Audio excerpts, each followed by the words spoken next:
What's going on, everyone, and welcome back again to another W.A.D.E Concept MMA Weekly. My name's Wade, and I'm your host, as always. And as you guys can see, we've done a little reconstruction here on the set, and Wade's picks are back. So I'm hoping you guys are excited about that. And we're gonna do some picks today. So this is the 10th episode. So this is kind of a milestone for the W.A.D.E Concept, especially as far as the MMA Weekly goes. So we're 10 episodes deep. And again, it's all thanks to you guys, all my subscribers, all the people that watch. Thank you so much. Like I said, I would never be here without you guys. My man Sam already in the chat. But thank you all. So we're 10 deep, and we got some exciting picks today.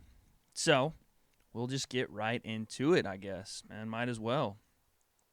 So you know what I want to do before I do any picks or do anything like that?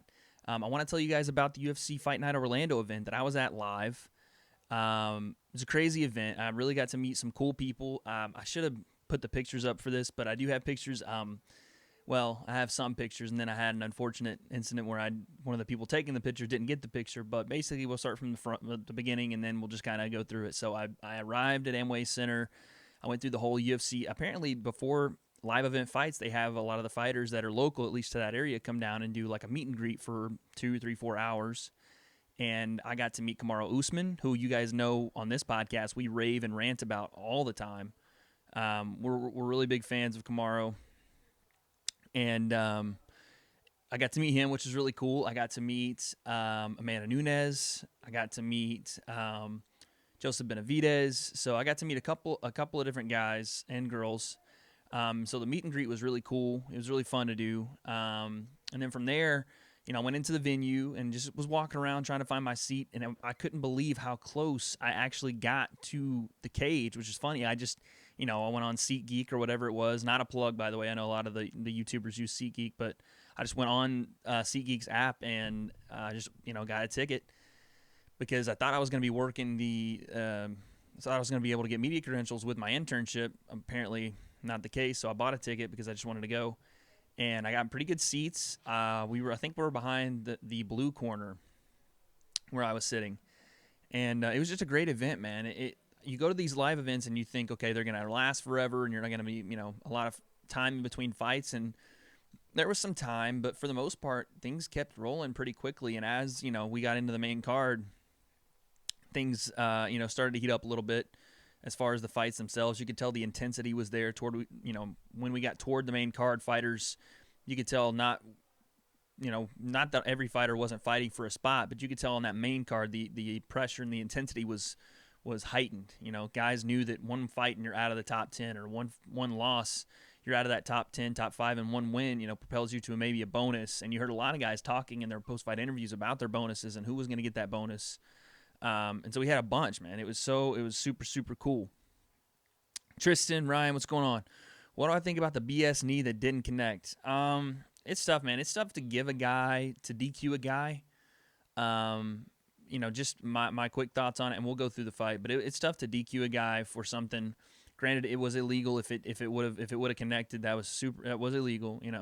Regardless of what the sanction in Florida, if it abides by the new rules or the old rules, it doesn't really matter. Under either rule set, that was an illegal knee, but it didn't connect. At least not in the from the camera angle I saw. But it was an illegal knee. I'm not saying that Jeremy Stephens should. I don't think Jeremy Stephens should have. That shouldn't be a DQ. That shouldn't be a no contest. I think Jeremy Stephens still should win that fight. But he did throw an illegal knee, so make of that what you will. I don't think Jeremy Stephens is even a dirty fighter. I think it was just, when you get caught up in trying to finish a guy and it looks like he's scrambling back to his feet and you want to throw that ending blow, I get it, but at the same time, it was illegal. Nothing you can really do about it at this point, though, because that wasn't the reason he won that fight. It wasn't the reason that Josh Emmett was stopped, and that fight was crazy in the building. But yeah, I don't think so. It's not his first illegal knee. Well, you've seen guys throw a lot of. It's part of the thing, Ryan. And when you're fighting in that high end, especially if you're in the main event and you've got a guy hurt and you're trying to pounce on him, I don't think Jeremy Stephens intentionally was looking to run in there and throw an illegal knee. I think he thought, Emmett was scrambling to his feet. He'd even gotten on one foot, which he was trying to propel himself up and recover. He was going to throw the knee as he got up. I don't think he anticipated him going back down or sticking on the ground. And again, it's not something you premeditate to throw a knee while a guy's down. Of course not. It's just in the heat of that moment, I think he threw something. The guy was down, but again, it was inconsequential to the end of the fight. I don't think that Josh Emmett recovers either way. And if it would have landed flush, I'd be on the boat with you and say, hey, look, let's get this overturned or let's get it looked at. But it's not his job as the fighter to stop himself from finishing that fight. If Dan Miragliotta thought that the knee was something consequential to the end of the fight, he should have backed the Jeremy Stephens off and had some time to separate, maybe a stop on the fight. But Dan Miragliotta didn't think so, and so you move on. You can't give a guy no contest because in the heat of that scramble, he threw a knee that didn't connect. So I don't think that that's anything. It's an illegal knee in the motion sense of it because the reason I call it an illegal knee, Tristan, because on the way down it did graze the head. So I guess if you're going to make the connect argument, then it did technically connect. But when I say it didn't connect for any kind of significant damage, and the intent of it didn't connect. Right? It connected on the way back down. So I guess technically it would be an illegal knee. But again, inconsequential. He had Emmett hurt and finished the fight. So I don't think you punish a guy for it. What's considered connecting? Yeah, that's the biggest question because it did graze his head on the way back down. But on the way up, I didn't really see any connecting. I didn't see him, hitting with the knee with force. Any camera angle you look at, you can't really see that. But on the way down, it did graze the back of his head. But again, I don't think you just give the guy a DQ for something that didn't hurt Emmett, and it was inconsequential. And again, wasn't thrown with malice or intent. I understand intent isn't part of the rule. An illegal knee is an illegal knee, but I don't think it did any damage that would have saved Emmett or that ended Emmett's chances of winning that fight. I think he was hurt, and I think he got finished. So it is what it is. But again, what do you do about it? Nothing, really. You move on. Josh Emmett's a great fighter. He'll return. Jeremy Stephens looks like a top contender again, and we'll talk about that in a second. But thank you guys again for being in here. Shogun, Tristan, Ryan, Justin, Kels, everybody, thank you guys. Ryan, I will talk about YouTubers fighting in a second, but that does kind of, just because I know a little bit about, I've kind of dabbled in looking at it because, of course, it's right on the front page of YouTube. Logan Paul does have a little bit of a wrestling background, so I think it would be easier for him to pick up a boxing aspect just as being a pure athlete, but we'll talk about it in a little bit. Yeah, Tristan, it didn't do much damage. But anyway, so yeah, the card kicked off, and there were some great fights, man. Of course, I was there to see Mike Perry, among other fighters. I was there to see just a great card. But Mike Perry was one of the reasons I wanted to go because I'm really excited about him as a fighter and just, as a guy, especially after listening to that interview with him and Ariel Helwani on his podcast. I thought that was an amazing interview, mostly because Ariel kind of sat back and said, okay, tell your story. And Mike Perry did in the most kind of humble and eloquent way, a guy that, doesn't really have experience talking in front of a lot of people and doesn't really have, the highest education. And not saying that Mike Perry's stupid at all. I'm just saying you can tell when he speaks, it's from the heart. It's not him trying to cover up and put on the suit and tie for the interview and answer questions in the, maybe the PC way. He just says whatever it is he's thinking, and that's the best interview sometimes. It's the most engaging interview for me anyway, because you see what a guy really does think and how he really was brought up, and it's not that there's anything wrong with that. I think it's the best way to do it, and I'm a huge fan of Mike Perry's, but you just see that real emotion when he's talking, and even just the ins and outs of how he was brought up. So it was really cool for me to go actually watch him fight. So that was cool. I watched him, and then Max Griffin surprised everybody, right? Man, the reach that guy had, the way he established his jab, he cracked Mike Perry with some big shots, kept moving, stayed out of that big power right hand that Perry threw. And Perry just, maybe it's the short layoff from the Santiago Ponzinibbio fight. Maybe it's just the fact that he's trying to figure out his camp still. He's a young guy. He'll be back, but he has to find a way to, control his cardio, one, and figure out a way to, outclass technical fighters because you can't just throw an overhand right every single fight and knock a guy out, or get in close and throw big elbows when a guy's establishing that reach and using his jab and using his movement to stay out of your way, right? So I think that Mike Perry does have some stuff that he needs to do. Smile. I think that Mike Perry does have some figuring out his camp.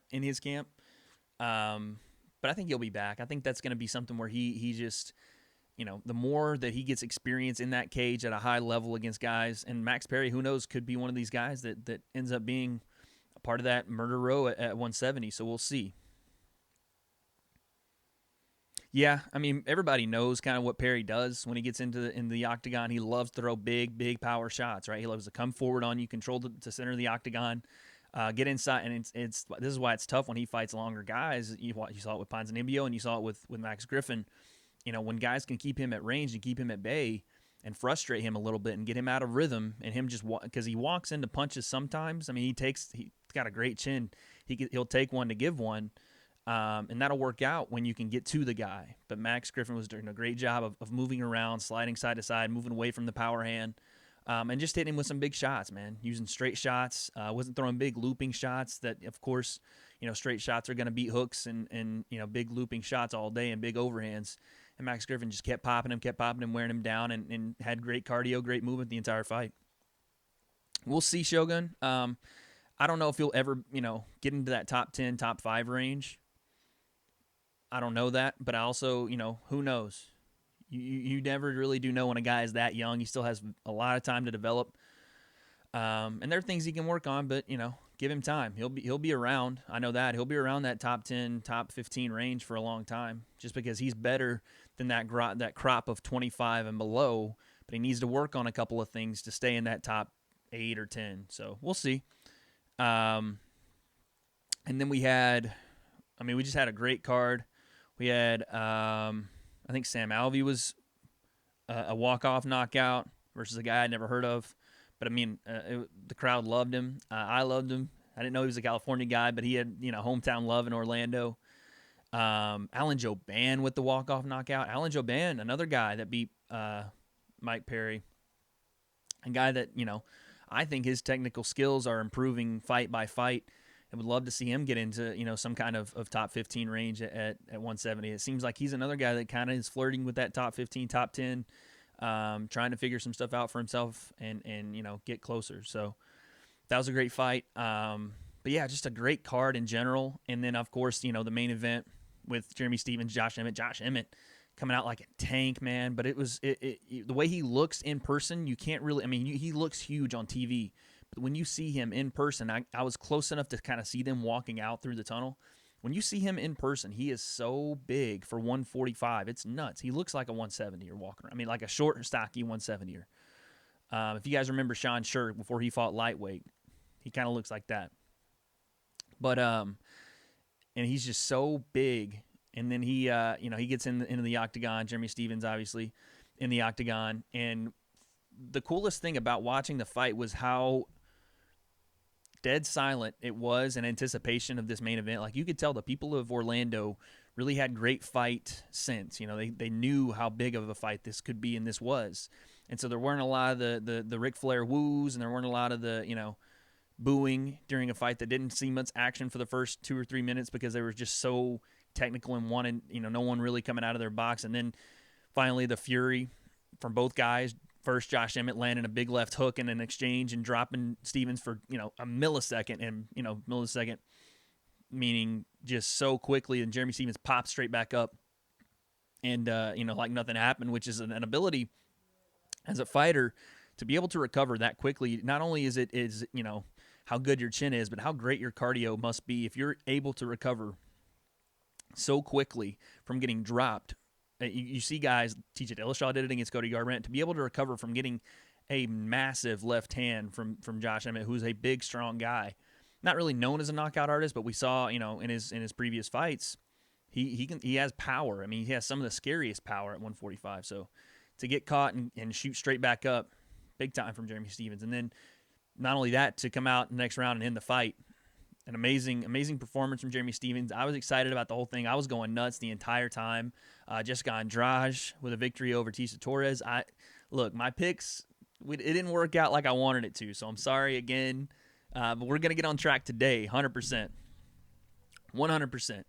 But it was a great card, man. Jessica Andrade is an actual tank. I mean, she throws girls on their head and has no remorse about it. Like, it's crazy to me how easy it is for her at any weight class, not just the weight class she's at, but she could do it at 135. She could do it at 125. She could do it at 115.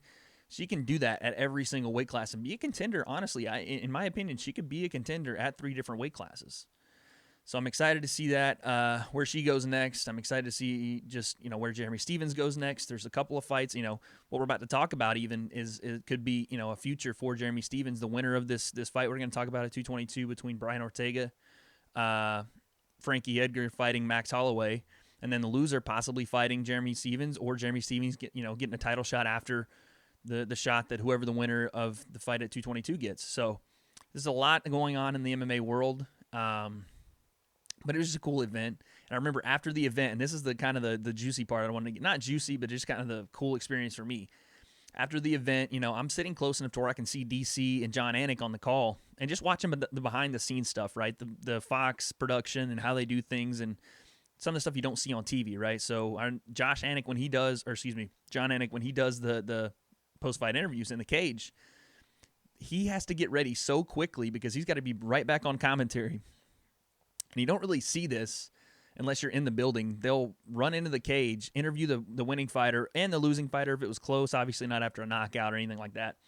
But as he's, sending off the fighter that won, ladies and gentlemen, Max Griffin, whatever, he's running out of the cage to get back in his commentary seat. He they put a coat on him so he looks good on TV, throws his arms back. He has some, I guess design or producer grab that coat off of him, throws his headset on, and he's back to talking with DC. And it's just crazy how quickly they transition those things, right? And then you got, we didn't talk about Ilir Latifi and my boy OSP. That was another great fight. Ilir with the nasty choke and called out DC. And again, I'm sitting close to DC, and you can't hear DC, but you can hear Ilir Latifi talking about, I want to fight you at either light heavyweight or heavyweight. And you just got to feel for DC because he's got to be there to be the professional, not say anything back. And it was all good, all in good fun. But you can just tell that DC gets it a lot because he was just like so drained. I'm sure the guys, he's doing tough right now. He's doing the work with Fox, and he's getting ready for Stipe Miocic in July. So that's a crazy amount he's got to deal with on top of guys calling him out every time that, every heavyweight that goes in there is calling him out. So that was cool. But then after the event, I got to meet. So I'm walking, right? And I'm sorry, I want to tell you guys this, and it's a little bit long-winded, but we'll get right back into fight stuff. But I'm walking to leave the venue, and I don't know where I'm going. I've only lived in Orlando for a couple of months now. I'm just trying to get out of the building. And I'm walking down the hall, and I pass what looked to be like Owen Roddy, who is Conor McGregor's striking coach. And I was like, that can't be him. Everybody's walking past him. No one's really saying anything. And, I just have no etiquette, I guess. I just walk up to him. I was like, sir, are you Coach Roddy? And he goes, yeah, how you doing? And I talked to him for a good 5 minutes. He was super, really, really nice guy. Amazing just, that he would stop whatever he was doing with his crew and talk to me. And I told him I was a big fan, obviously. And, I'd been following Conor for like all of us have for a long time. And, I liked what they were doing over at SBG. And he was just a really cool guy. Asked me how, what I was doing, what I was into and all this. I had my resume on me, y'all. I didn't give it to him because I didn't want to be that guy, but I had it on me, just so y'all know. And I had the podcast on that resume too, so you guys are a part of the reason that I made it. But it was cool to talk to him, and then I get outside and I'm leaving the venue and I see all these fans stacked up. Oh, sorry, but I got to go back. I'm talking to Owen Roddy. I get his guy to take a picture of me, and I didn't want to be that guy. And I was like, hey man, if it's okay, can I take a picture? He's like, yeah. He goes to take a picture of me, and the guy goes, yeah, I got it. I go to look at my phone. This fool took a picture of his hand. Like, he had his hand over the camera, like full hand, all finger, everything, all over the camera. And so I don't have a picture with Owen Roddy. So that's awesome. Like, the one guy that I didn't think I would see there, that was amazing. I got to see him, talk to him, everything. Couldn't even get a picture because his freaking, I don't know who the guy was, but it looked like he was one of his friends. Took the picture and took a picture of his hand. So there you go. So after that, they had this little section where a lot of the guys were leaving, and I'll just wrap it up real quick. I got to see DC. He came over and said hi to all of us. Jeremy Stevens came over and said hi to all, because they're leaving the venue, and they had to, I guess the fans had found where they were leaving from. DC, Jeremy Stevens had come out. Bisping had come out. Yoel Romero came out and kind of walked straight through the road in front of like traffic and everything. I don't know what that was about, but he was there, and he kind of walked by. Yeah, that you could tell Yoel was dressed for the after party, and he actually ended up going to the same place Mike Perry was, I guess. I didn't do any of that, but he just left. And yeah, that was pretty much the event. It was one of the coolest things I got to experience. I think it was super fun. It was the way they put on events. They don't leave too much dry room in between their fights, so I thought that was really fun, really cool. For you wrestling fans, by the way, I got to see EC3 and Drake Maverick at the event. And I don't know if a lot of people, I'm sure a lot of people knew who they were, but I just kind of had seen them walking by, and I was like, is that EC3? Is that Drake Maverick? Otherwise, Rockstar Spud, if you guys don't know who that is. But I saw them at the event. They were sitting front row, so that was cool too. But yeah, cool event overall. You know where Yoel gets his drugs. Hey, I don't know where Yoel gets it. But before you get it, Tristan, you got to develop still. You're young, and I need some of that. That's all I know. Let me some of those supplements that he's on. Let me know where you're getting them. Let me know where your supplements is. I don't think he'd like if I talked to him like that, so I got to quit that impression. But it was a fun event, man. I had a good time and got to watch some really cool fights. I will see if I can get some pictures up on the page. I know the YouTube does the cool little picture deal now. Kamaru Usman was a big dude. You could tell, when he's not in, he's training, I'm sure, but when he's not in fight camp, he's a big guy. Huge hands. Yeah, just a straight up killer. So that was fun. But let's talk now about what y'all came here for, and that's Wade's picks. Now, we're going to go over the card, fight by fight, main card, I should say, fight by fight, and we'll give picks. So we'll start with the first fight on the main card, and that's Kat Zingano versus Ketlin Vieira. Vieira 9-0, Kat Zingano 9-2, and a fight that a lot of people, I think, didn't know if we'd see. Maybe not the fight itself, but the fighter anyway. A lot of people, we didn't know if we'd see Kat Zingano ever fight again. She'd taken a lot of time off. A veteran in the sport, a legend for women's MMA, right? Has one of the best resumes in MMA and women's MMA. She's beaten the likes of Amanda Nunes, Miesha Tate. So she's been around and done the thing for a long, long time. So coming off 2 losses, though. Lost to Juliana Pena, lost to Ronda Rousey, of course. But that's what happens when you rush Ronda and get flipped on your head. There's nothing on my picks because I'm building up anticipation, Tristan. All right? I know how to use OBS now, and I got to build up the anticipation. See, there you go. Let them know, Kels. Freestyler was good. All right. So, my pick. I watched a little bit on Vieira. Nasty submissions.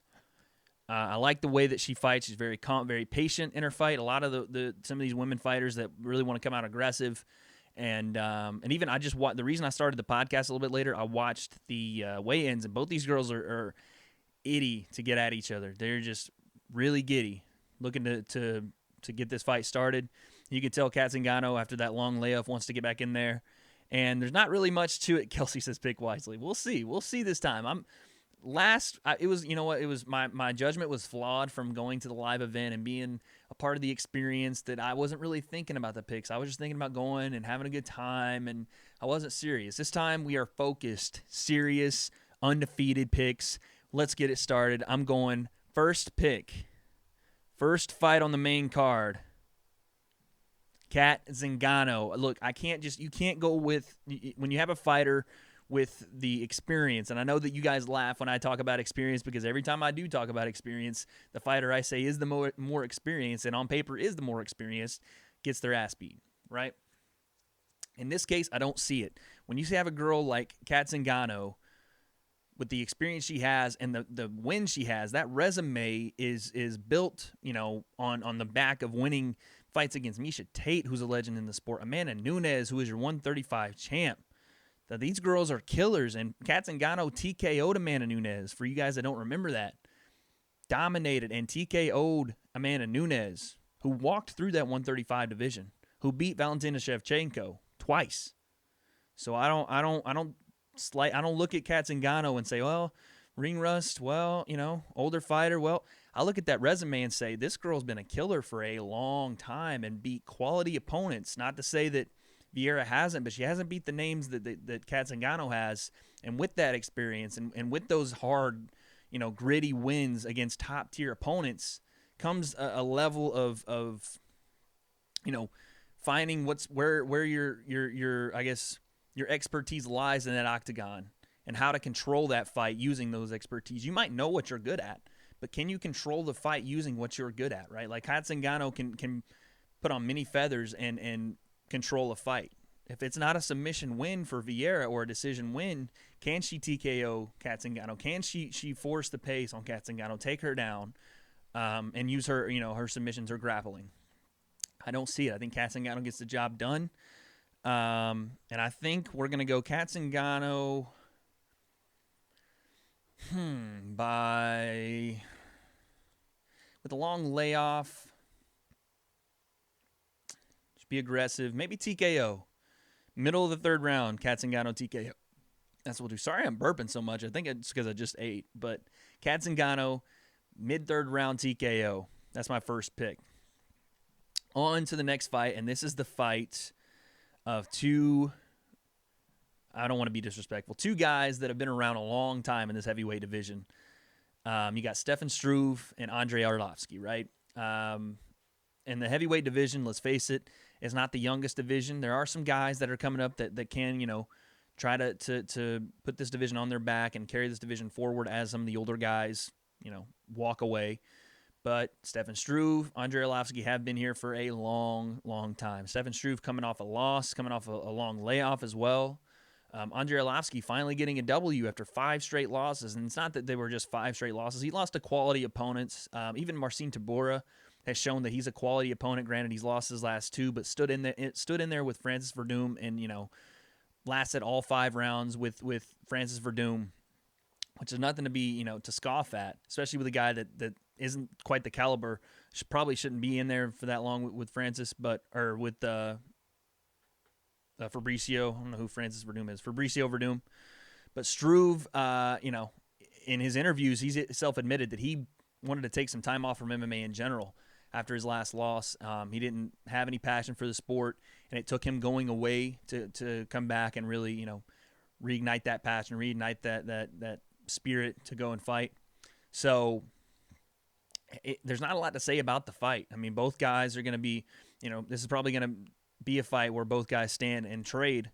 Andrei Arlovski trying to I guess, revitalize his career after 5 straight, then a W. I think Stefan Struve, coming off a long layoff, could show some ring rust, but I do think in the end, if he gets it done, this could definitely possibly give him another shot, maybe another run toward the middle of the pack. I don't see him getting to that top 4 or 5 at heavyweight, but maybe toward the middle of the pack, you can see Stefan Struve try to, at least if he's going to end his career out, end it toward, the middle pack of that heavyweight division. And you guys, don't forget, this is, granted it was a long time ago, but this is the same guy that beat your current champ, Stipe Miocic, back in 2012. And made Stipe go ahead and rethink his career and basically kind of produce with the Stipe we see today. And so with that said, again, this fight could go either way. You're kind of flipping a coin. I just like the reach. I like the height of Stefan Struve versus an Andrei Arlovski that's a little bit older. Hasn't really looked good. Even in his last W, didn't look terribly great. And I think Stefan Struve gets it done. I'm going to say the heavyweight division, you're not going to see many decisions. So I'll say Stefan Struve by second round TKO. We're going knockouts, man. I'm liking this. Knockouts all over the place. Struve's okay. They're 60. Yeah, these are older gentlemen for sure. So we have Katzengano, Stefan Struve. On to our next fight, and this is one that's as fight week has come closer, intrigued me more and more and more. And I've only gotten to look at this fight for the last couple of weeks and really kind of look and see both guys because, Andrei Sukumtham I haven't really seen before. I've seen him fight a couple of times, but nothing name-worthy. They call him the Asian sensation. We'll see, the biggest attribute I can give to Sukumtat is his toughness. The guy will stand in there and trade, give one to take one, and maybe, even take 2, 3, or 4, or 5 and keep moving forward at you, to keep pressure, to keep in your face. He's a guy that can get hit a lot and keep moving forward, right? And toughness is nothing to be, scoffed at, and especially in the MMA world, because guys that have that kind of granite chin, it affords them the opportunity to stand and trade and really get their shots off, because guys that have to, be more elusive, and like a Dominic Cruz, who's, rarely gets hit, if ever, but also doesn't land in the in the I guess quantity that a guy that can walk forward and just throw punches is going to land. It affords them that opportunity to do so. But on the other side of the coin, you have a guy that not a lot of people like, but he has the right people liking him. I'll say that. He has Dana White liking him. He's a big friend of Snoop Dogg, I guess, now, but he has the right people in his corner as far as, the promotion side of the UFC, people in the higher up portion of the UFC. They like this kid. Maybe the general public doesn't as much. I like his fight style a lot. I think he's unorthodox. I think he's a little bit green. He doesn't particularly have the technical aspect of striking that maybe somebody that's going to have precise boxing and, clean cut kickboxing and Muay Thai. But this kid does have talent, and he fights loose. He doesn't ever get tight during fights, even if he's down on the card. This guy, he keeps calm, and he can take a punch as well. I've seen him walk through a couple of shots to get his power right hand off, or throw a nice kick to the body, or a spinning back kick. We're talking about Sean O'Malley, of course, Sugar Sean O'Malley, and I like the kid, man. I don't know if outside of the cage, who knows? He's a kid. I think he's 23. Still learning the fight game, still new at it, but he's taking advantage of every opportunity. He seems calm in the cage. He does what he needs to do. Granted, his last fight went to a decision, and kind of got his cardio was a little iffy.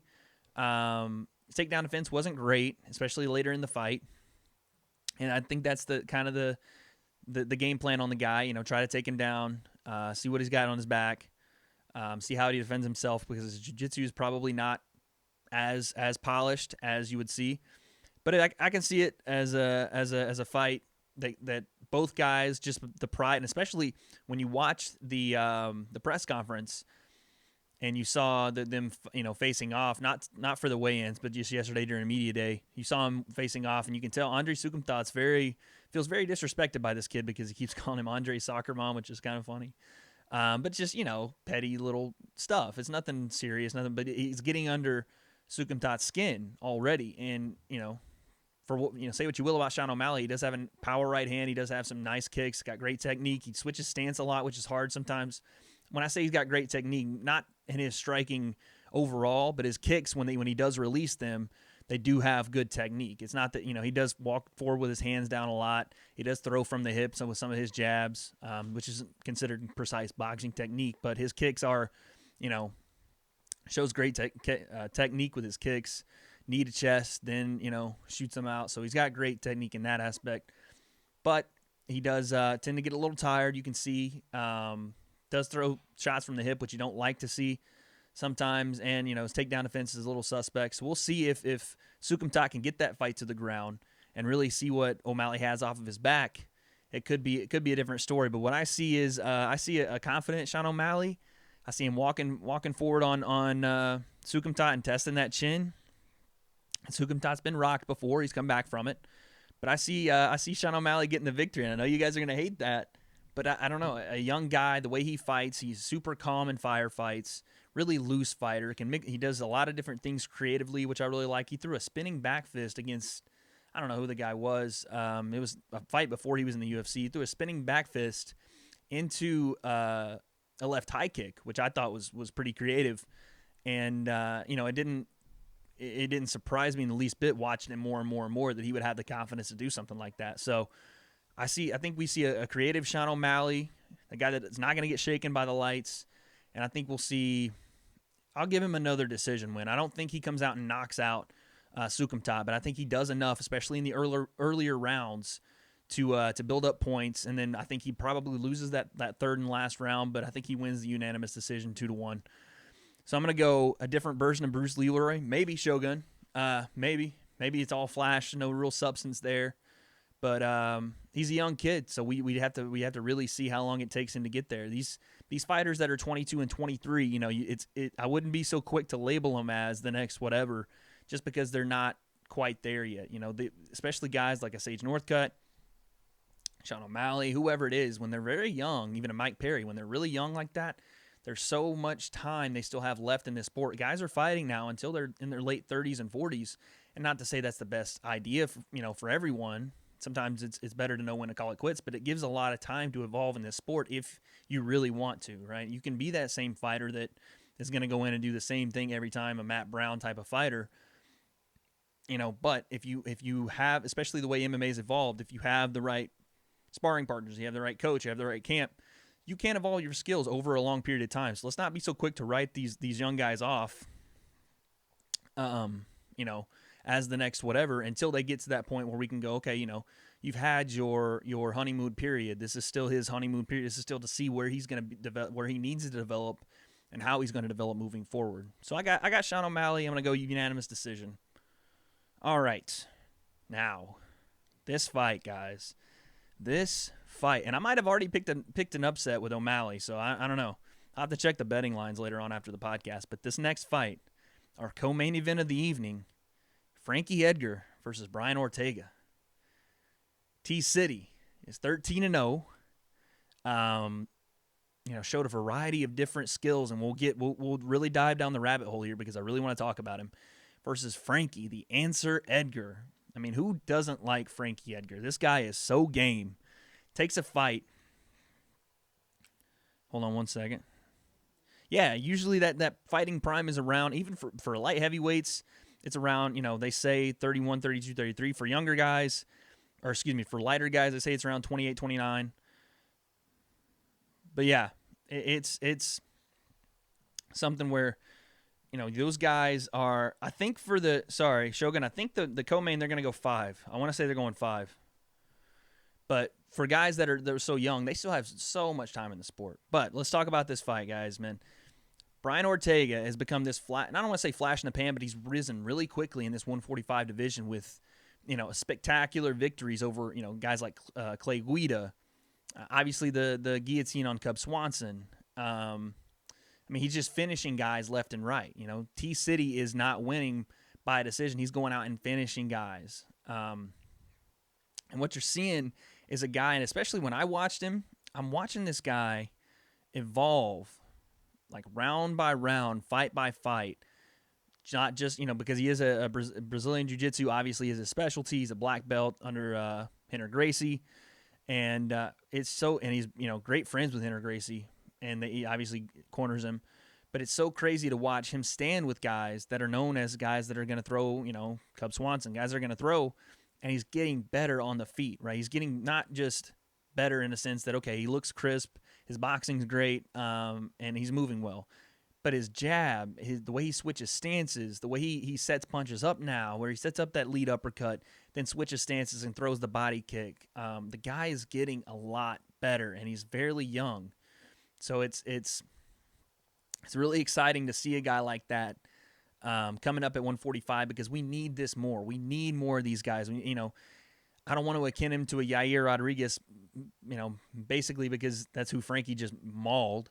But you need guys like Yair. You need guys like Brian Ortega, these young guys that are coming up in these divisions to replenish, even Max Holloway, who's still very young, to replenish, what's being left of the old days of the UFC. And speaking of the old days of the UFC till now, we're talking about a guy in Frankie Edgar who's been around for a long time. A seasoned veteran who doesn't lose to anybody, basically not named Jose Aldo, right? The guy wins fights. He beat BJ Penn for that lightweight title. Then, after that, obviously, some injuries have hampered his career for a little bit, but he's come back. He's fought Jose Aldo twice.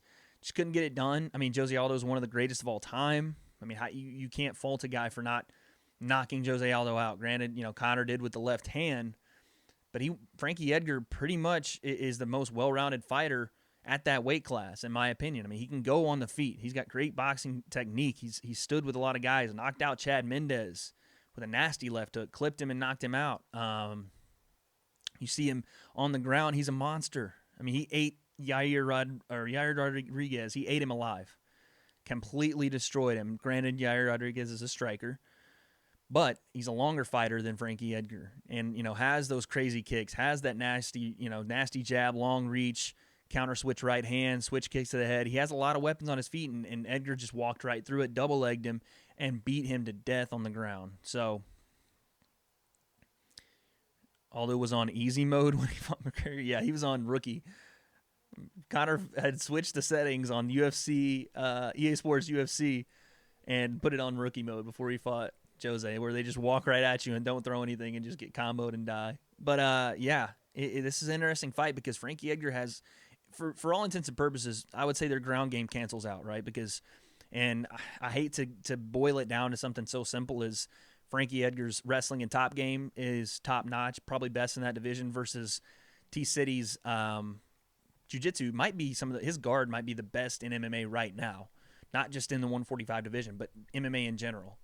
But if you're going to cancel those two out, you look on the feet, Frankie does have the more technical experience on the feet. I think grappling on the feet would probably have to go to Frankie as well, just because of how low his center of gravity is and how quickly he can shoot that double leg and just hold on, or just a high crotch to a clinch, something like that. But let's not forget that Brian Ortega, out of the clinch, knocked Clay Guida out with a knee. From the clinch, can grab onto that neck and snap you into a guillotine like there's no tomorrow. Who did he finish? You guys help me out in the chat. Who did he finish with where he was on the ground basically in transition 3 different times? I watched the fight today. I just can't remember who he was fighting. Transition 3 different times. It's like he had an anaconda, flipped over into a guillotine, got the full mount, had guillotine from the full mount, couldn't get it, held onto the arm and triangled and pulled off a triangle for the win, and I can't remember who it was against. I'll remember sometime after the podcast, I'm sure. Do I think Ortega is better than Tony in guard? 100%. I think Tony, just becoming a 10th Planet Jiu-Jitsu black belt, is good off his back, not great. I mean, he's great enough to beat Kevin Lee off his back, but what happens if he gets Khabib Nurmagomedov on top of him, mauling him? I don't think he's a Damian Maia, true tried and tested black belt, like competed in jiu-jitsu tournaments and beat other black belts type of black belt. Tony Ferguson is a great MMA jiu-jitsu practitioner, right? In the MMA world, that guy he's slick with his submissions and he can snap you down. And off of his back, yes, he can catch you, but I think he took advantage of an overly aggressive Kevin Lee that was gassing out a little bit too. But I do think that Diego Brandao? Yeah, I think it was. Brandao. Thank you, Ryan. I was trying to remember because Brandao was coming forward, and that's another thing about Brian Ortega is he's still developing his game, and I'm sorry I'm bouncing all over the place, but it's just so much to break down in this fight. You watch that Brandao fight, and you see Brian Ortega, he eats shots, right? He ate a lot of overhand rights from Diego Brandao, ate a lot of kind of those furious combination that Brandao runs forward with, and kept moving forward. So, and not that Brandao's the strongest guy in the world, but you can tell that Brian Ortega does have a chin. I mean, he ate shots in the Cub Swanson fight and kept moving forward. But even from the Brandao fight to the Cub Swanson fight, and this is kind of where I'm going to make my decision on the fight, you saw his stand-up develop, right? You've seen him be able to now not only stand orthodox and throw that left jab out, which I love his jab. For a guy that's still, he's practiced boxing for a long, long time, but he's really getting to a comfort level with his boxing. I love his jab out of orthodox stance. If you guys watch during this fight, if he throws that jab, his left jab is so quick, and that's what he switches to when he wants to throw that step-in lead uppercut. He switches orthodox because it looks like that's what he is most used to, is having that right hand cocked and throwing that left jab out quicker. When he does go, obviously, southpaw, he likes to throw that left body kick. He likes to get in and clinch you and get that guillotine with the left arm and then hook it under with the right hand. But he does throw a nice jab with his right arm too, but his left jab is nasty. But I think in this fight you're going to see an even more improved Brian Ortega on the feet. I don't think that cardio is an issue for either of these guys. Granted, this will be Ortega's first 5 round. We've seen Frankie go 5 for forever now and never have an issue with cardio. So much so that his cardio is so good he doesn't get stopped. I mean, he's gotten rocked by guys. Gray Maynard rocked him 3 times. Jeremy Stevens rocked him. He's been rocked a lot of times. I mean, Jose Aldo rocked him. And there's times where you see him hurt, but he never gets finished. This guy just keeps going, and it's an attribute to, obviously his chin, his fortitude, but also his cardio. And his cardio is there, has been for a long, long time. So I don't have any concern with that. Or Ortega's. You watched him come on stronger in that 3rd round against Clay Guida when he was losing that fight, in my opinion. I watched that fight back, I think, yesterday. And Clay Guida was really, looking better than I'd seen Clay Guida look in a long time. It was his first fight, I think, out of Team Alpha Male, and was moving forward, landing big shots, really technical striking. You didn't see a lot from Clay Guida because you saw that freak out, just rush fury that he would move forward with, but just technical striking, using his wrestling. But Ortega, his cardio was there. He stayed calm, found his opening, and, held his own on his feet. And as he's moved forward from that fight to the Cub Swanson fight, where he was Cub was landing good shots. Cub throws awkward, throws big shots, looping shots that sometimes you can't see. And Brian Ortega will get hit. In this fight, he will get hit. But you saw Ortega establish his jab. His 1-2 is there. Great work, great footwork, great movement in and out, the distance control. Like, he controlled the distance with Cub Swanson to the point where if he wanted to be on the outside, he was on the outside. And Cub could move forward all he wanted. He would slide back, feel the cage, slide away. And if he wanted to get in close, when Cub did pressure him on the cage, Cub would give it. Now, granted, Cub gave up the neck twice. I mean, T-City caught him twice, once with the anaconda choke and then finished it with the guillotine. But if he got close, Ortega welcomed that and said, okay, let's grapple. I'm one of the best jiu-jitsu practitioners in MMA. You give me your neck, I'm going to take it and not let go of it, right? So, with that being said, I don't know why, a feeling inside of me, I've always went toward the experience and the veterans in this game, and Frankie Edgar would be the most logical choice in this situation because, he just his track record, who he's beat, who he's lost to, and how they could not finish him, versus a guy that I haven't really, granted, his first test was Clay Guida, passed it, flying colors, pretty much walked through Cub Swanson. He got tagged a couple times, but nothing serious. But I don't know why.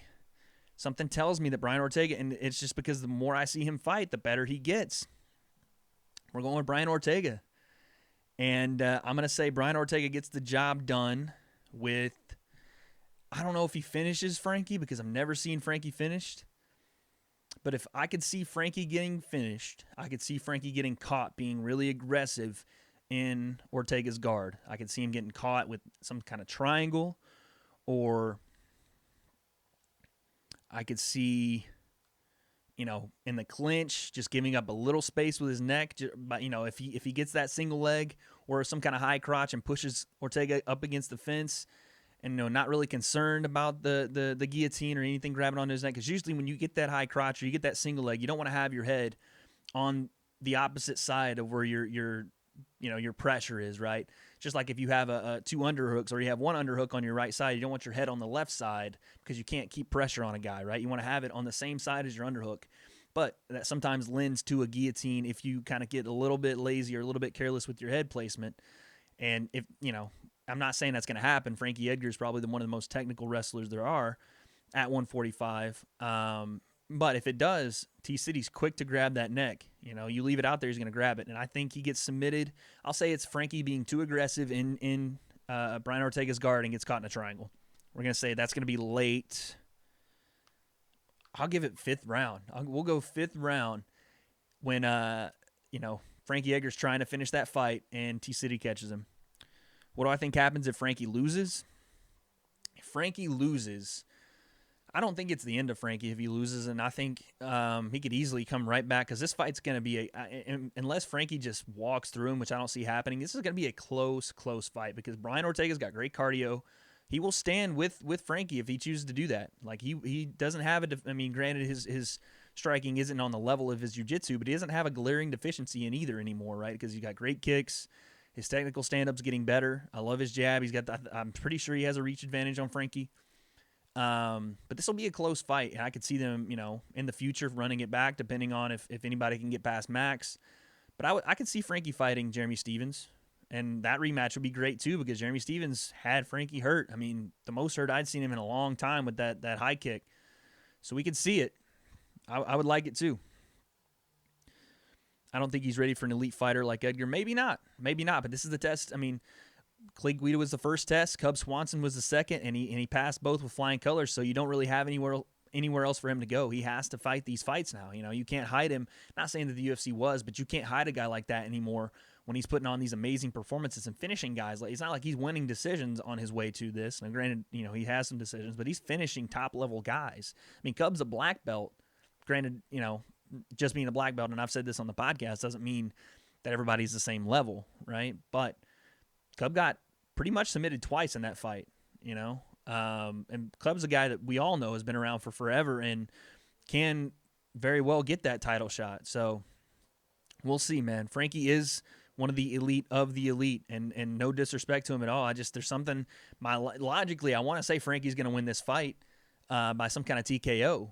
I think, just the pressure he puts on guys and his pace and how he's just always there in your face, and he's just great technical striker, can always shoot the double, the single, can work off his back if he needs to. I doubt he'll be on his back, but is very great, is a great wrestler, can throw big shots down on you while you're, on your back, and I think that might maybe lead to his undoing just because of how slick Brian Ortega is and how quickly he can snap that triangle on people. But we'll see. I'm going with Ortega. This is my whoa shocker pick, just because I don't know, something in my heart's telling me, man, this guy is he could be the next up. And maybe it's just me jumping on the hype train, but I don't know. That's what we're going with. And lastly, our main event. And you guys, I apologize if I pronounce Yana's name wrong. Yana Kunitskaya. I think it's Kunitskaya. That's how we're going to say it. Yana Kunitskaya versus the champion, Chris Cyborg. Yana is the Invicta 135, I think, women's champion at the moment. Versus, obviously, the 145 women's champion in the UFC, and that's Chris Cyborg. And what we're seeing is, again, a girl that doesn't have a fight in the UFC coming in, Tanya Evinger, coming in and, Cyborg defending her title against basically someone that I won't say hasn't earned the right, but hasn't fought anyone else in the UFC to claim that right. And it's, again, another reason why I am telling you, her friends call her, I am telling you why we need this 145 division to be built for Chris Cyborg. We need to keep these girls in this division and have them fight each other to determine a contender, because if we just keep bringing these one-offs in and having Chris Cyborg, and not to say that she's just going to destroy everyone, but that's what she's done so far in her career, if she keeps destroying these girls and has nobody else to fight, you're going to lose out on one of your biggest money makers and one of your most feared women in MMA of all time.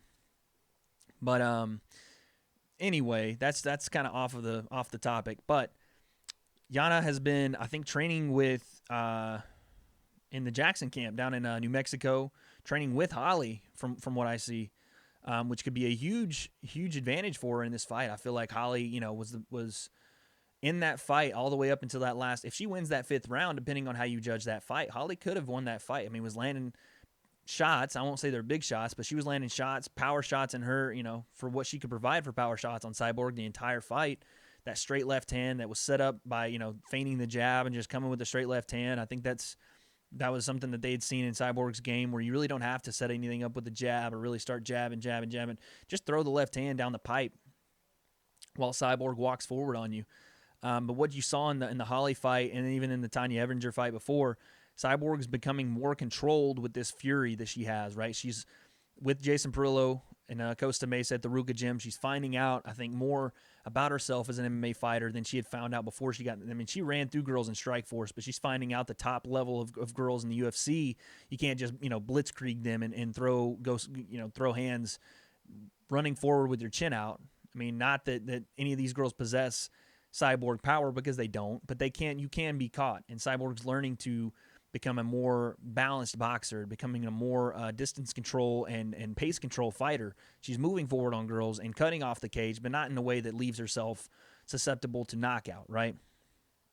Yana is a big, tall fighter. She's not a bigger fighter than Cyborg. I mean, Cyborg obviously cutting to get to 145 is, that's a big girl. But Yana is a tall girl. She didn't have to cut as much weight to get to 145.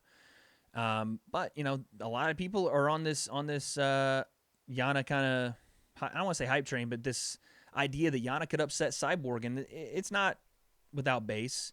Yana I think she's undefeated in Invicta. She's working with Holly Holm. A great striker. I do think that she has flaws, just like any other fighter does. I want to see because people forget Cyborg on the ground is a monster too. She doesn't just strike with everyone. On the ground, she is a killer. She's a black belt off her back. So her top game, I assume would be just as ferocious. I've seen Cyborg pound girls into the mat from her top game. So, don't take that the wrong way, chat. But what up, Josh? But I see Cyborg controlling the octagon. I think she's going to prove a point in this fight. A lot of people talking about she didn't knock out Holly.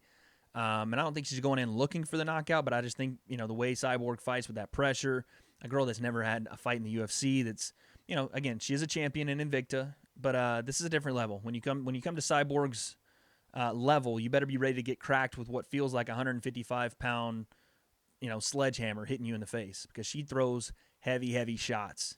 And I think Cyborg gets it done, and I'm going to say she gets it done by TKO. I don't know about the round. I would like to say early, but I'm gonna give it.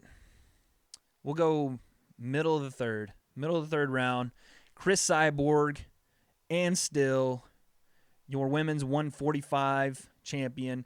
Let's get her some people to fight, UFC. Let's get her a division. Let's get her girls that can stay in the division and work their way up. Maybe start with 8 fighters or 10 fighters. Hey, what about we get her a Ultimate Fighter season? Right? Why don't we do that? Have her coach some of these girls that are coming up, or just have a 145 division. She doesn't have to coach. She doesn't have to be on it, but have a 145 women's division, kind of like they did with the 125s with Justin Gaethje and Eddie Alvarez. Have some coaches come in, bring these girls in, have them fight it out for contracts in the UFC. We need this 145 division because we need more people for her to fight. We can't just be having these one-offs or she's going to fight twice a year for the next 2 years and there's no one's going to be left.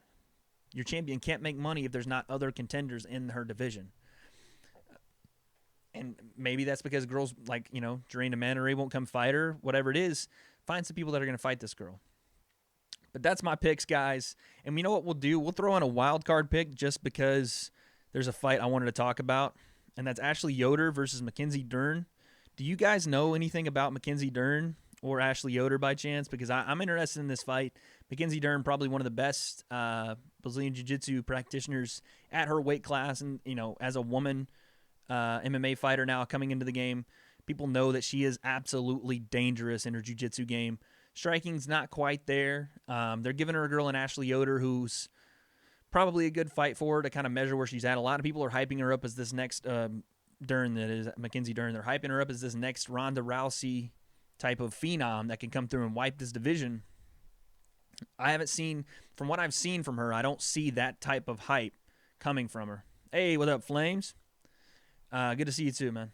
But I don't see that type of hype translating into anything successful. So I wish people would stop comparing anything that any new fighter does to the next Ronda Rousey or the next whoever, right? But she is a world-class, top elite Brazilian Jiu-Jitsu practitioner, just coming in MMA. So I want to see more of what her striking can develop. But I'm going to go with Mackenzie Dern as a wild card kind of pick. She's the main event of the prelims, her versus Ashley Yoder. So I'm going to go with that as my kind of wild card pick to save me if I get any of these wrong or more than one wrong. But we'll go over them one more time. I got Katz and Gano. What did I say by? What did I say? Did I say decision? No, I said TKO. I said TKO late third. Stefan Struve by TKO mid-second. Sugar Sean O'Malley by decision. Brian Ortega, I know, shocker. Brian Ortega, I'm going with it. Look, I can sit here and talk about this fight for 4 hours, but I just think the guy has something special about him. The ability to, even when he's down on the cards like he was against a Clay Guida and maybe even Diego Brandao, the ability to stay calm and stay within his game plan and look for the openings he needs to win fights. And a guy that straight up finishes people against a guy that's never been finished, a guy that's Brazilian Jiu-Jitsu black belt versus probably the best wrestler in the division. I mean, you can't write a script better. It just hasn't been told because, this is a short notice fight.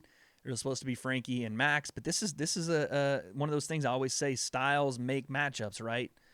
I think this style makes a great fight, and I'm going to go with Brian Ortega. I think Frankie Edgar, by the time the 5th round comes around, is ahead on the cards. I think he goes, as Frankie Edgar always will, try to go for that finish and try to, establish himself as the true number 1 contender. And I think Brian Ortega, not to say it's anything lucky, I just think Brian Ortega's jiu-jitsu game, if you come down and play that game with him and start trying to throw bombs out of his guard, he's going to wrap you up. And I think he gets it by triangle, late 5th round. Wait, remember Verdum versus the legendary Fedor? The fight's outcome did teach us never underestimate the underdog. Okay, Flames. Okay. See, I told you, a lot of people are thinking Yana can come to this fight and upset Cyborg. I'm not counting her out at all. I just, when you fail to see someone fight, even in the UFC one time, and granted, again, Invicta, not a bad promotion at all, and she is the champion over there at their 135 division. But I need to see her fight in the UFC against Holly. Well, probably not Holly because they train at the same place right now. But maybe against an Amanda Nunes or a Durandame or somebody in that same level of elite competition to see how good she is. And if they're not going to give that fight to her and they're just going to feed her to Cyborg first off, then of course I have to look at what I've seen from Cyborg and what I've seen from Yana and try to put those together to see where the discrepancies are. And it just looks like Cyborg is the better all-around fighter. Hits harder, better technical boxing. Maybe not as great with her kickboxing, but better technical boxer, more power. Cardio we've seen is there now. She's gone 5. I think better off her back and on her top game. So I think that's where it's at. Yeah, this is a Brazil versus Russia rematch, so we'll see. It's going to be a great card. I don't know if particularly it should have been a pay-per-view just because of how it was kind of thrown together last minute. They didn't really have a main event for a long time. They got one. Then the main event was lost, and then they put the girls into the main event, which is fine. It was just there's no promotion behind it. They tried their best. I understand it, but maybe this would have been better as a fight night. But you got to make money if you're the UFC, and I understand that. So, I wish I knew fight like all you guys in here. Kelsey, you're learning more. And look, I'm no fight expert, right? I've just gotten into this game 2, 3, 4 years ago. I am no fight expert at all. And there are fighters on this card that I have only seen fight maybe once or twice, sometimes not even at all. We have the guy, I think the Stammen kid, the Cody Stammen. I'm a really big fan of his from just seeing him a couple of times. We got Beneil Dariush fighting in this fight or on this card. We got John Dotson fighting on the prelims, and Pedro Munoz and John Dotson might steal the card in the prelims. Hector Lombard's fighting on this card. There are big time fights on this card, but it's just they're not the big names that the UFC needs for that pay-per-view, and it is what it is. I think it'll be a great card as far as matchups and styles and actual fights. This will be a great card, but I don't know if it'll sell that well just because they didn't have a lot of time. It's not really their fault, but a great card nonetheless. Out of 10, how do I see Ortega's hairstyle? I did see it at the oh, Kelsey, no worries. Go do your thing, girl. Pretty surprised Dotson on the prelim. Well, I think it's because they had to reschedule Dotson a couple of times. He's been trying to – I think they've tried to put him on a card 2 or 3 out of the last cards they've done, and he just had to reschedule. And the way they threw this card together, I think they kind of just had to fit him in somewhere, and that was kind of the opening they had. It's unfortunate for him because I think both times he was ready to go, and I think both times someone pulled out and then someone missed weight. So sucks for Dotson, but he's on the card. He has his opportunity to show what he's made of and maybe possibly get that main event slot or main card slot, in his next fight. Out of 10, Ortega had, if you guys didn't see, he looked like I don't even know how you would rate his hair. He looked like a Pippi Longstocking kind of look-alike, kind of a what's the lady from Cinderella? the evil lady with the hair that comes down in Cinderella, like with the horns. That's what he looked like. But hey, no shame in his game, man. When he's got the long hair, apparently those Los Angeles chicks love it because he was in one of the embeds. He was getting all the girls. So more power to the guy. I personally can't rock that kind of hair, but that's his thing, man. But it looked a little wild. He had some pigtails going, but I'm excited for the fight, man. I'm excited for Hillary Clinton. Close, pretty much. It's close. But I'm excited, man. It's going to be a great card. I'm excited for a couple of, different storylines coming out of the card, going into the card. If you guys haven't heard about Brian Ortega's story leading up to this card, I think it's going to make that fight so much more impactful going forward. Just to hear how he, got into fighting. And Frankie Edgar's story, we all pretty much know. But if not, check his out as well. But just how Brian Ortega got into fighting, where he's come from, where he's going, what he's trying to do with fighting. It's not just go chase the money, go chase the cars, go chase the that lifestyle. And not that there's anything wrong with that, but just what he's doing and what he stands for. It seems like he's one of the most genuine guys in this sport doing it. So it's interesting. I can't wait to see what happens. But we do have some. Kinsey is so nice. Hey, will you guys tell me? So I heard something about this, and I don't know how true this is, but Mackenzie Dern, obviously, she has Brazilian family. She has, I'm sure, it comes from Brazilian bloodlines, but I think she's from Arizona. Is someone I read somewhere where she is, and I've heard her speak, and you can kind of hear it. Is she like purposely developing a Brazilian accent out of nowhere?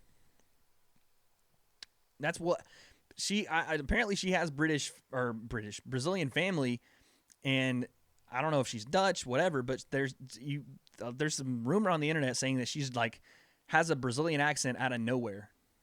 Like it has no relevance to any part of her.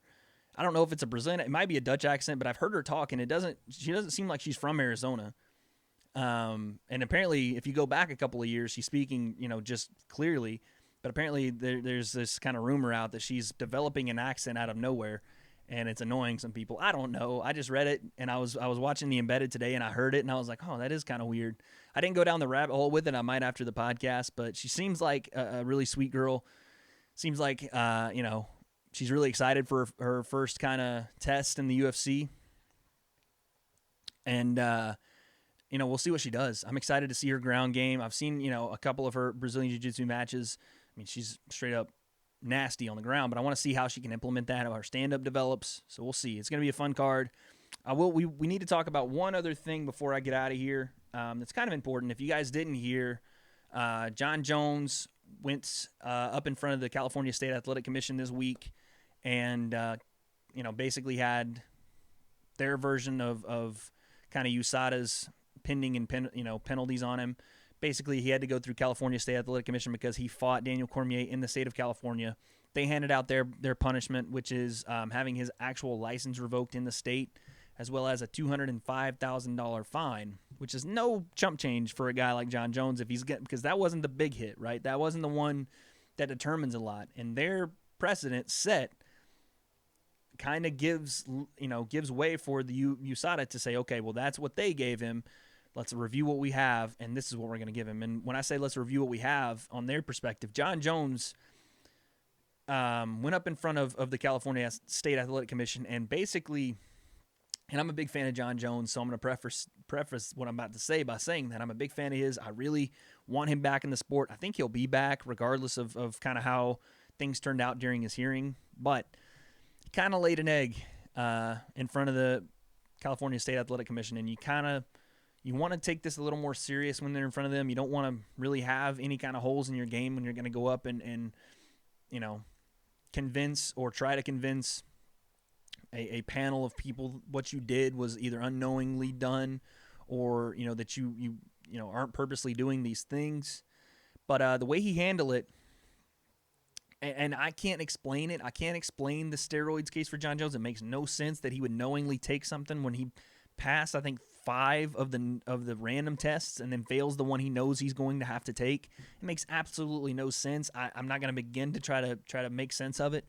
But what I can do is look at how he carried himself in the actual court hearing and how he how careless it seems he is about these things, because the athletic commission told him that, they asked him a question. They said, well, did you take the USADA protocol tests? Did you take these change, like, because USADA has changes to their protocol, every year, every couple of years, and they make you take these mandatory tests, right?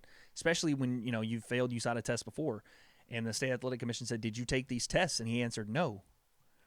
And they said, well, did your management team let you know that you should take these tests? And he said that his management team had actually taken the tests for him and forged his signatures, signing his name, basically saying, yeah, I took those tests.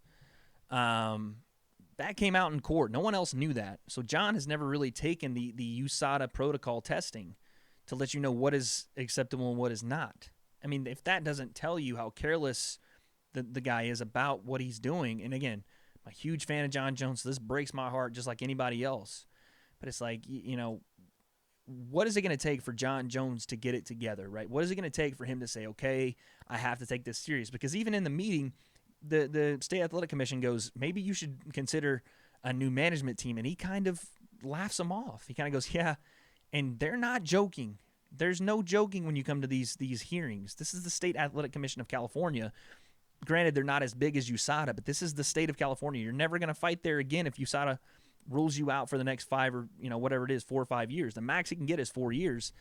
And, he can go and refile for a license in California after that, but you're going to be 36, 37. You might not even want to fight again. So if you don't win this USADA case, or at least lessen the blow of what they're going to come down on the hammer with, you could definitely be in some serious trouble here. Well, $205,000 is just from the California State Athletic Commission, Shogun. You're not taking into account what USADA could hit him with. And when he's not fighting, he's not going to be making this $10 million that he's worth. And he still has to pay off houses. He still has to pay off cars. I'm sure he has to pay for private schooling for his kids. He is the breadwinner for that family. I'm not going to say there's no money coming in, because I'm sure he has sponsorships and those kind of things. But if there's not the 10 million,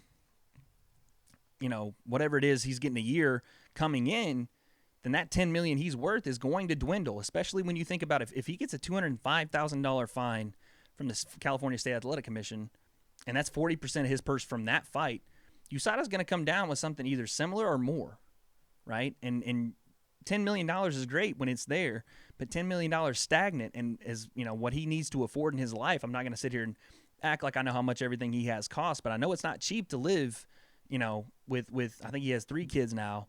I'm sure he has a nice house for himself in New Mexico, and I'm sure he has places elsewhere. I'm sure he has some nice cars to his name as well. And when you're not fighting, that $10 million can start to shrink a little bit. So you have to stay fighting to make money until you can find a way to make income outside of that. And John Jones is not working for UFC tonight. He's not doing any kind of appearances. He's not doing those things outside of fighting.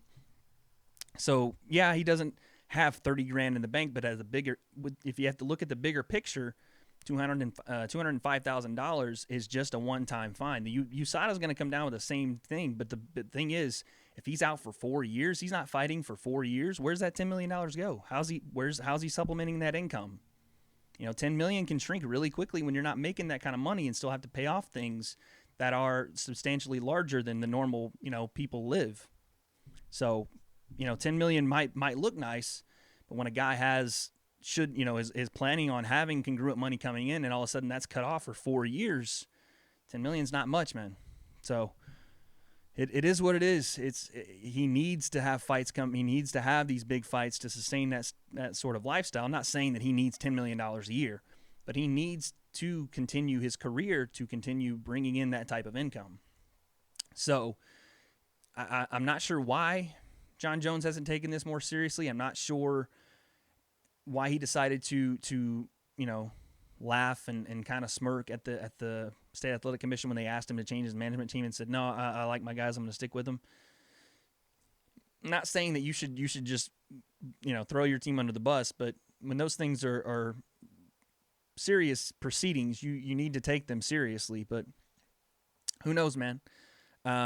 There's still no way to explain it, at least not on the base surface, and I guess maybe 2 or 3 people in this world kind of know if John Jones did or didn't knowingly take something. But he, just the way he defended himself, he called upon his past athletic accomplishments, brought up the point that someone might have been sabotaging him. But there was no facts brought to the table from John Jones's camp. There were no facts to say, this was what I took, and we had it tested, and there's something in there that they don't say is in there, like the last one he had, right? There's nothing that he can factually bring to the table and say, this is it. And when you don't have a factual-based argument, regardless of what the truth is, if you can't prove it, the tendency is the one thing we do know is you were caught with steroids in your system. And regardless of how they got there, USADA sometimes, I'm not saying that this is going to be the case, but sometimes they don't care. And sometimes they will make that example out of you. And 4 years is a long, long time to go without making money. At least not that type of money. So, $10 million could be gone before you know it, man. It's not the end-all be-all when you got $10 million. Did I speak on the Logan Paul KSI fight? I'll talk about that as we get out of here. But we'll see what USADA does with John Jones. I don't think he'll get 4. I think he might. Some people are saying he'll retroactively get 1 year, which would only mean 6 months, and he'll fight this year against Brock Lesnar, and that could very well happen if USADA if they can just go, look, okay, I'm sure his wife manages the money. Who knows, man? I can't speculate on who manages what or what money they have or don't have, but the only thing you know is when you're not making money, when you're not fighting for a long time, that $10 million has got to go somewhere, and you got bills to pay. But, we'll see what happens. USADA probably won't hit him with 4 years. They probably won't even hit him with 2. But it just depends, man. You never know what they're going to do. They can't really prove that he knowingly took it, but they can't. Jones's camp can't prove that he unknowingly took it, right? So there's kind of that gray area, and the only thing they know is that he did somehow have steroids in his system. So what I think, he'll probably get a year, maybe 2, and he'll be back, and I'm sure he will be fine. But it's just when you see a guy that's your generation's, GSP, he's the guy that took on all opponents and just wiped them out, and it was just head and shoulders above everyone else in that division. And pound for pound, without all these accusations, is probably the best fighter I've ever seen in my life. A guy that took on Gustafsson with 3-4 weeks of training and went to war and won a decision over Alexander Gustafsson on, like I said, 2 weeks of training, submits a black belt, Vitor Belfort, runs through Shogun, runs through Chael Sonnen. I mean, just back to back to back, runs through Rashad Evans, runs through Rampage Jackson. Just, you can name his resume is unchallenged by anyone. He's taken on Daniel Cormier twice, took down Daniel Cormier, beat him in a decision, then head kicked him and knocked him out. There's no one better. There's no one ever been better. But now we have this to deal with, and it sucks, man, because I'm a big fan. But you got to move on, and we'll see what happens with him. I hope the best for the guy. I want to see him fight again. I want to see him in a super fight with one of these, like, say he comes back and he fights Brock Lesnar, and the winner of that fights the winner of Stipe versus Daniel, and we could see another John Jones versus DC3. Now, granted, I'm not going to sit here and predict the DC Stipe fight. That's so much I got to go down the rabbit hole for, and I don't even know if Stipe or DC wins that fight. But that's neither here nor there. Who are we talking about? Just logged on. We were talking about John Jones and him going in front of the California State Athletic Commission. My picks are on the board. You guys check those out. What kind of suspension does Anderson Silva have? I think Anderson Silva just got the max from USADA after getting caught. I think it's his third infraction. I think they gave him 4. I think he gave him 4 years, and I think he got his license revoked in whatever state he was set to compete in. I don't remember. Jones is a cheater. Possibly. John Jones could possibly be the greatest fighter that never had to cheat, that did it anyway, that ever lived. But, we don't know that for a fact, so I can't sit here and call him, a cheater when I don't know, because I don't know if he knowingly took it. I don't know if he was doing a little bit of the cocaine and, it was cut with some creatine that had some stuff in it. I don't know. It seems likely that he knew, but at the same time, if you did know, how would you knowingly take a drug test and still have it in your system? Like, the drug test is coming, and you've had it, and you're taking it a week out and have it in your system. It makes no sense. So I don't know what happened. We're going to have to find out. Hopefully it comes out, but until then, we don't know. He got caught twice. The first time, he did have an alibi to an extent. Whatever we'll just call them sexual arousal pills that he was taking had in their company actually did not state that the product had a certain ingredient in it that he got popped for, which was an estrogen blocker. So he did have an alibi to an extent for that. And this time, he doesn't necessarily have a fact to back it up and say, hey, this was in there. I took it. I didn't know it was in there. But he also doesn't have a solid case against him either for knowingly doing it because of the ramifications of saying someone knowingly did something and not having the evidence to prove it. So it's tough, man. It is very, very tough to see, what's going to happen with John Jones. Like I said, I think maybe a year, 2 years max. I don't think they throw the book at him unless they really want to make an example and say, look, USADA doesn't care who you are. You're going to get hit with what we think you deserve. And I don't know if he does deserve that, but who knows? Yeah, Shogun, something like that, man. Got them Thailand supplements coming in hot. All right, so Ryan wanted me to talk about the Logan Paul KSI situation. I don't know much. I don't know too much about it. I don't subscribe to either their channels. But obviously, if you get on YouTube and you're looking, and I'm in the MMA scene, I'm in the MMA boxing realm.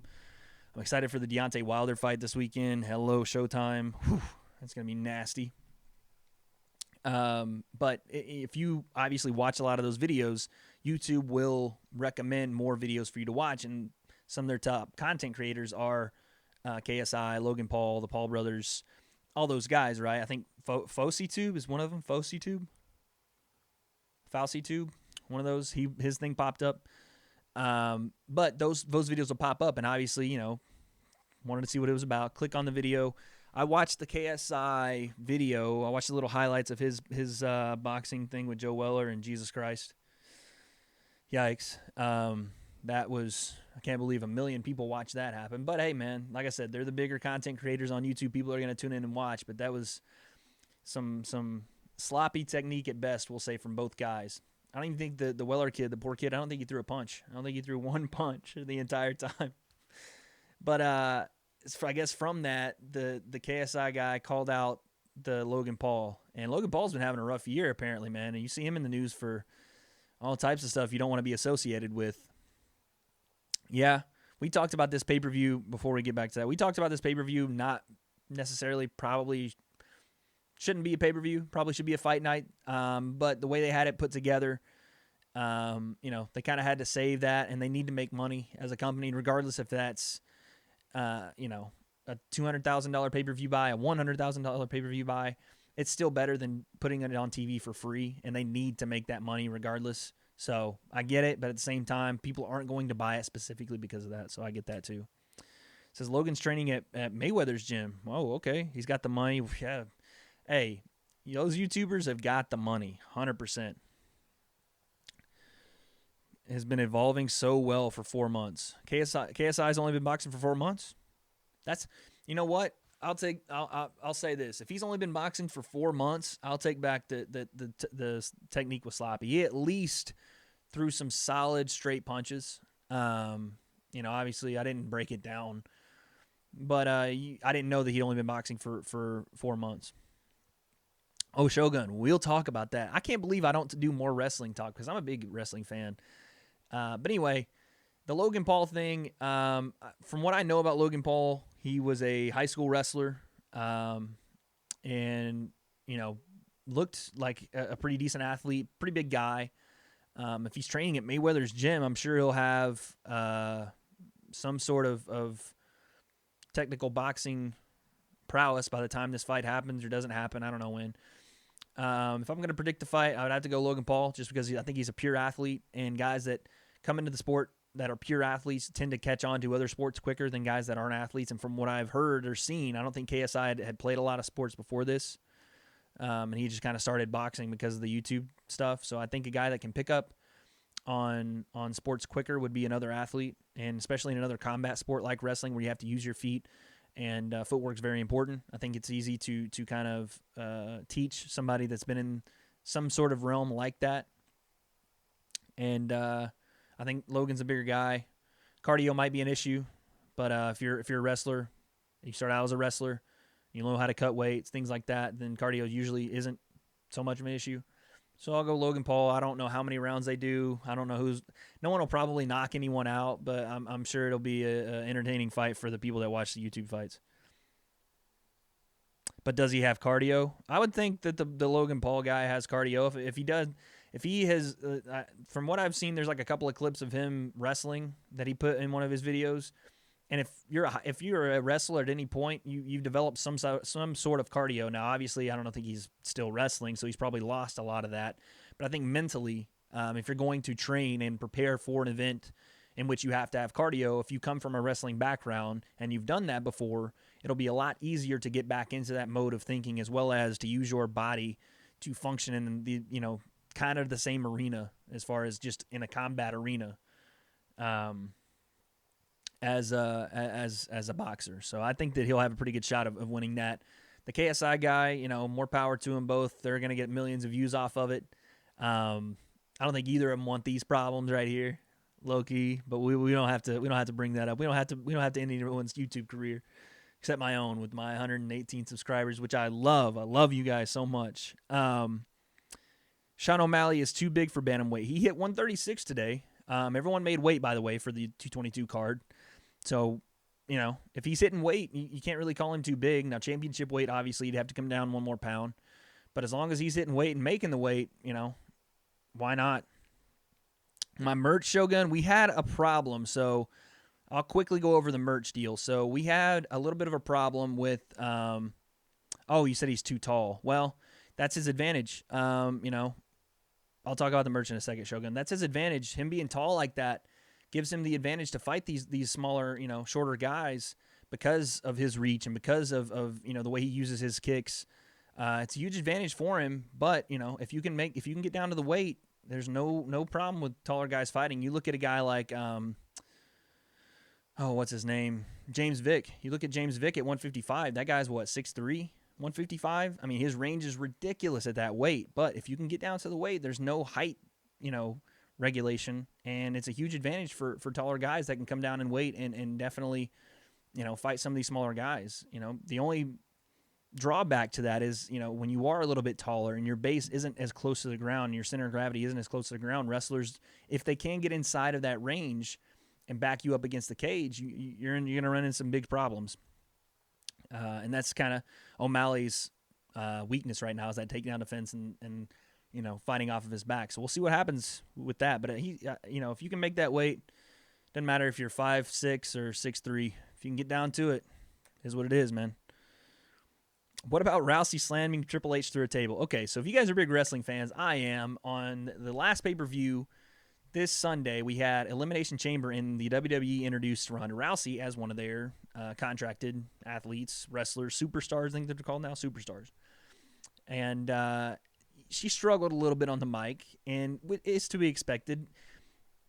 Most of these wrestlers have done this for years and years and years to polish their craft and be able to come up and speak on the mic, to have the promo skills, repetitive over and over and over, doing this for years to be able to develop their character and their promo skills. They threw Ronda Rousey in one of the main segments of a pay-per-view, which, their pay-per-views aren't doing so hot, but still in front of millions of people watching on TV. And they gave her, lines to say in their first ever interaction in the ring, right? Well, she did the thing at WrestleMania a couple years back, but her first speaking promo segment in the ring, and she struggled, obviously, for a little bit.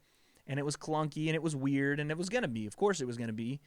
But she did show promise. And at the end of the segment, she tosses Triple H through a table, which is a little bit goofy, right? Like, if you want to bring Ronda Rousey in, you want to make her look like a killer.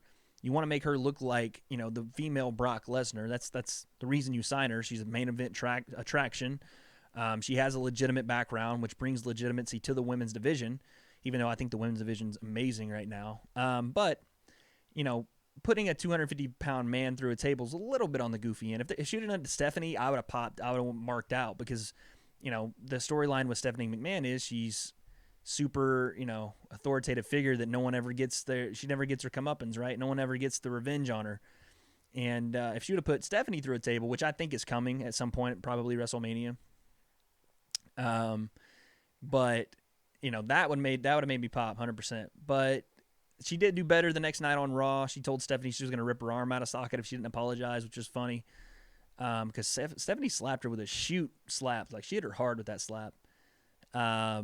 But Ronda's going to get there, man. She did really well, I thought, in her second promo. She was more comfortable, more in her character, which needs to be simple, concise, badass, not smiley, happy to be there, happy-go-lucky girl. It needs to be controlled, concise, demolisher of the division, right? Send Nunes to WWE, Jesus Christ. Ronda would be out of there in a heartbeat. Ronda would retire upon hearing news. She would retire. Do I think she'll do good in WWE? Yeah. I think Kelsey's back in the chat, everybody. So what's up to Kels, guys? I think Ronda will do just fine in the WWE. I don't know if she would have been a massive, massive Brock Lesnar after he returned from winning the UFC heavyweight belt. The draw he was absolutely massive. Like, he was an attraction, and she would have been that attraction had she come over during that prime Ronda Rousey on top, period. But of course she's not going to at that time because she's on top of the world in the UFC and she hadn't been beat. But if she would have come to the UFC or come to the WWE during that time where they did the little segment at WrestleMania, I think it was 31, with her and The Rock and Triple H and Stephanie McMahon, if she would have jumped to the UFC at that, or the WWE at that point, they would have, she would be the main event attraction for that company because she was so well loved by a lot of people and so highly revered as the best, fighter in women's MMA. And, some people even saying that she was going to beat some men in MMA. Even the wizard himself, Joe Rogan, was saying that, she would beat some of the guys in the UFC and she was the best boxer in the UFC. And there were some crazy things being thrown around at the height of Ronda Rousey's career, but she still will be a draw. I think she'll do fine. It just depends on how her promo skills develop. And we haven't seen her in-ring work either. If she can work a match and work a solid style in the ring, then she'll be fine. But I think she'll do absolutely fine in there. But it was interesting to see. I popped for Triple H to the table, but I would have went nuts if she would have thrown Stephanie through the table. That would have been something serious. That would have been cool. But yeah, guys, that's they said. Yeah, true. But it's always that wanting of the unknown that breeds these crazy theories, right? It's the same thing you saw with even Conor and Floyd. There were people, myself included, to a certain extent, that thought Conor had a shot in that fight, right? If you could catch him early, and it's because you've never seen two people go at it, right? And it's that wonderment of the unknown. Like, could this really happen? And Conor, the way he sells fights, made you start to believe this could actually happen, right? Like, that's what's so good about Conor McGregor. And someone in the chat, throw the Conor McGregor counter up, because it was going to happen, okay? It was going to happen at some point during the podcast. I was going to mention his. I think I did earlier too, but whatever, all right? I'm a big fan. But it's just those guys that at least in my opinion, that can sway the public to at least give a hint of doubt as to what the outcome of a fight would be between two combatants that have never faced off and are in different kind of spaces. Those are the people that you really are drawn to because you're like, well, can this happen? Will this actually happen? Could he actually catch him early? Could he actually stop Floyd Mayweather? Or in Ronda's case, could she actually beat an MMA a guy in MMA? And the way she was running through girls, a lot of people got on that train. They were like, oh, Jesus, maybe she can. Maybe she would throw a 135 guy on his head and then armbar him. And so that's always, until you see what would actually happen to, a legitimate competitor versus that person, there'll always be that kind of war of unknowns, right? And you see it with guys even, from other sports. Take football, for example. Football players think they can go to other sports and play, and same with basketball and football, and even musicians that want to be athletes. And I think Drake had a line where he's talking about athletes always want to be musicians, and musicians always want to be athletes. There's always that kind of want of the unknown because you always in your head or in the public persona think, well, I could do that. I could probably do that until you get right up in front of it and you're like, okay, well, this is something serious that I didn't know how much went into it, right? And so I commend Ronda for being able to go from the UFC to the WWE. Now, granted, she's not working, at least right now, she's not working that main card 300-day schedule yet, but we will, we'll see if she can handle that part of it, because she looks like she's going to do okay. I just want to see if she can handle that schedule, as well as the interaction promo with fans, stuff like that. Shogun says, love him or hate him, Dana White does an excellent job. Dana White is the best promoter, in my opinion, one of the best promoters in combat sports history, if not the best. I mean, the guy knows how to promote fights, right? He knows how to promote. He knows how to do. I think he's one of the best businessmen in combat sports. He knows how to bring the names that you didn't think you would see come into his sport again. Like, he knew how to get Brock Lesnar away from the WWE, right? He knew how to bring over, Chris Cyborg when we waited for so long and we didn't know that fight was going to happen. He's made fights happen that we didn't think we'd ever see. It's because we had watched sports like boxing and things like that, where we'd always wanted two big-name guys, so-and-so versus so-and-so. Can we see this happen like it had in the old days when you had, the Muhammad Alis and the Smoking Joe Frazier's and the George Foremans, and you saw these guys go toe-to-toe, and they were the fights you wanted to see. And in boxing, especially in the new age, we didn't get those because everybody had their own different promotion, and everybody had, business dealings that no one wanted to agree to, and there wasn't one main guy that said, look, stop all this. You're going to fight this guy, and this is why, and Dana White has done a really good job of doing that. Now, granted, I don't personally agree with some of the choices he's burned, like bridges he's burned and choices he's made, but I'm not him, and I haven't understand the situation. I don't have an understanding like he has, and I'm sure he's done whatever he's done for the betterment of his company, hopefully, and for the betterment of the UFC. But the guy, for all intents and purposes, is the best at what he does, and you can see that and how the UFC's grown from, a $4 million company that they were going to sell it for to a $4.2 billion company. So props to him on that. But that's our show today, guys. Thank you for joining me. And like I said, you guys let me know in the chat. We'll do it on the when we start the live stream reaction, we'll do like your guys' fight picks as well, because I'm not going to remember. But let me know what you guys think, who we're going with. I've got Kat Zingano, Stephen Struve, Sean O'Malley. I know you guys hate that kid, and I'm not a big fan of everything he does, but I do like his kind of his unorthodox style, the creativity he presents in a fight, and I want to see him do better, man.